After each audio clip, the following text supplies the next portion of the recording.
Hello dear student, welcome. तो इसके पहले कंपनी सेक्रेटरी के सब लेक्चर अपलोड कर दिए थे। ये लास्ट मॉड्यूल है। तो इसमें सबसे पहले नोटिस पढ़ेंगे जो एग्जाम में 10 मार्क के लिए आएगा।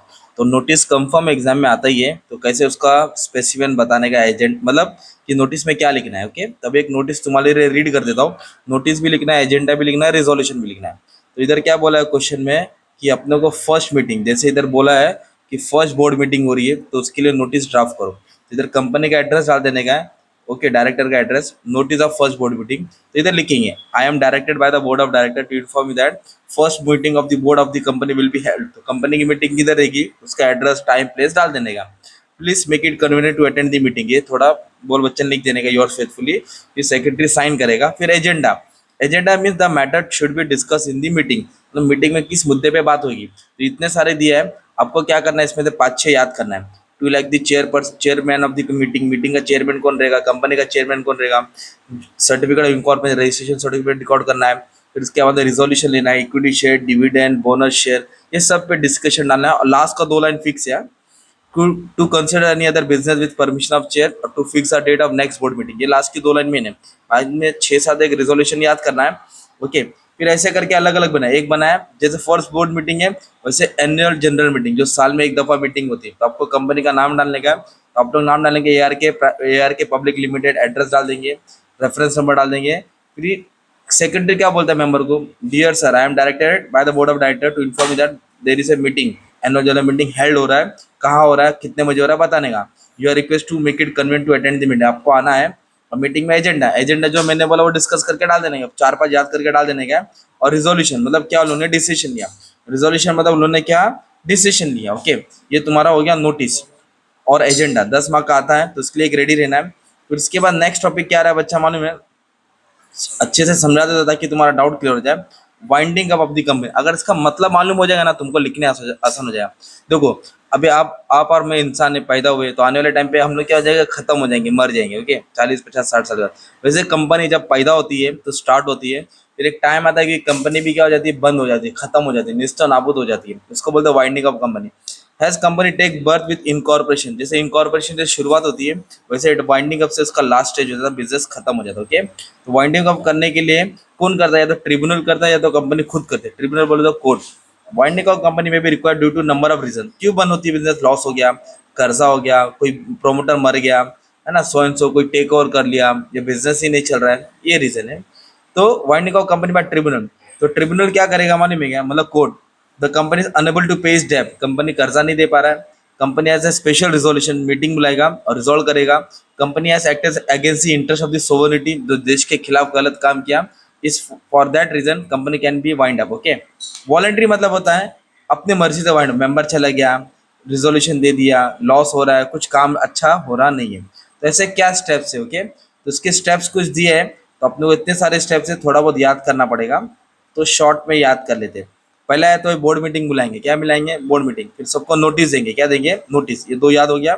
फिर उसके बाद ना 10 दिन में क्या है, resolution winding of final notice. फिर रजिस्ट्रार, रजिस्ट्रार लिक्विडेटर को अपॉइंट करेंगे। लिक्विडेटर वो बंदा है जो कंपनी का हिसाब किताब देखेगा वाइंडिंग होने के बाद।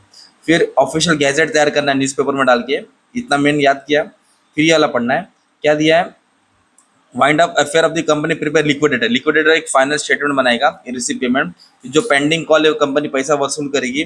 कॉल होने के बाद फिर क्या है, सबका कर्जा देगी, सबका कर्जा देना है। इस तरह धीरे धीरे वाइंड अप हो जाता है। तो शॉर्ट में तुमको लिख देने का था, मेन मीनिंग बना के डाल दो। तो एक आंसर इस पर कंफर्म आता है, ये वाइंडिंग अप ऑफ कंपनी। अब इस पर ध्यान देना है। अब नेक्स्ट जो तुम्हारा क्वेश्चन है, पनिशमेंट तो है, ये वाला तो है, इसके पहले अपन देखेंगे चार्जेस भी है।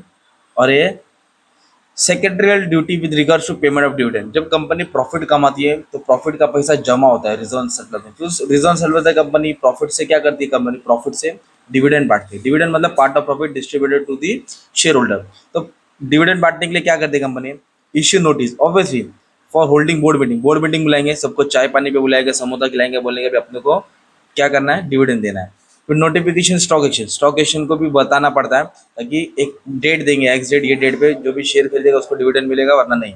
फिर होल्डिंग बोर्ड मीटिंग को अप्रूवल ऑफ एनुअल अकाउंट, फिर फाइनल अकाउंट का अप्रूवल रहेगा। फिर fixing day time venue holding for next AGM. फिर बाद में ये और वर्ड इंपॉर्टेंट है, determining the date of closure of register of member and share transfer register of company to fulfil requirement of section.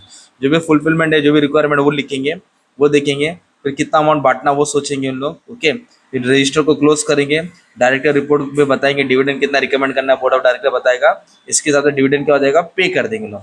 तो preference shareholder को fix मिलता है और इक्विटी शेयरहोल्डर को फ्लक्चुएटिंग, वही रेट डिवाइड करेंगे।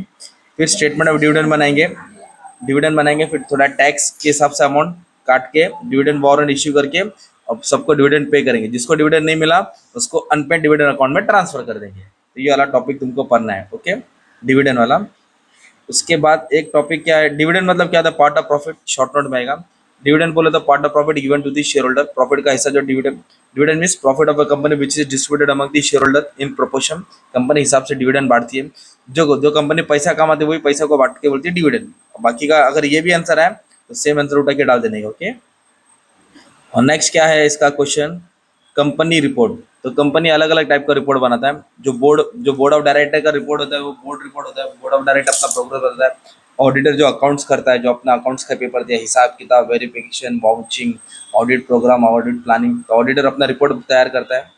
फिर होता है मैनेजमेंट एनालिसिस, कंपनी का मैनेजमेंट रिपोर्ट तैयार करेगा। तो ये 3-4 रिपोर्ट बना, और एक मेन रिपोर्ट है एनुअल जनरल मीटिंग, जो साल के आखिर में बनता है, ओके। ईयर के एंड में जो रिपोर्ट बनता है उसको बोलते हैं एनुअल रिपोर्ट। ऑडिटर तो इजी था, ये 2 ही रिपोर्ट दिया क्वेश्चन में। और ये तुम्हारा टॉपिक था, कौन सा टॉपिक था, रिपोर्ट्स एंड वाइंडिंग अप। तो इसमें आपको क्या पढ़ना है मालूम है, स्पेसिफिक बनना नोटिस का, वाइंडिंग अप पढ़ना है, secretary duties with regard to payment of dividend, types of report. ये आंसर तुमको लास्ट मॉड्यूल में मिलेगा, ओके। बाकी सब जितना भी मॉड्यूल है सब अपलोड कर दिया, अच्छे से पढ़ लेना। जो 3rd चैप्टर है ये भी मैंने लेक्चर बना दिया हूँ, इसमें डीमटेरियलाइजेशन पढ़ना है, लिस्टिंग ऑफ शेयर पढ़ना है, बोल्ट पढ़ना है, डिमांड वाले के ऊपर पढ़ना है, लिस्टिंग ऑफ सिक्योरिटीज का फायदा पढ़ना है, डिपॉजिट सिस्टम है। कॉमन आंसर ये उठा के तुमको लिख देना है। बाकी सब चीज अपलोड कर दिए, अच्छे से पढ़ लेना। Thank you very much and all the best for exam.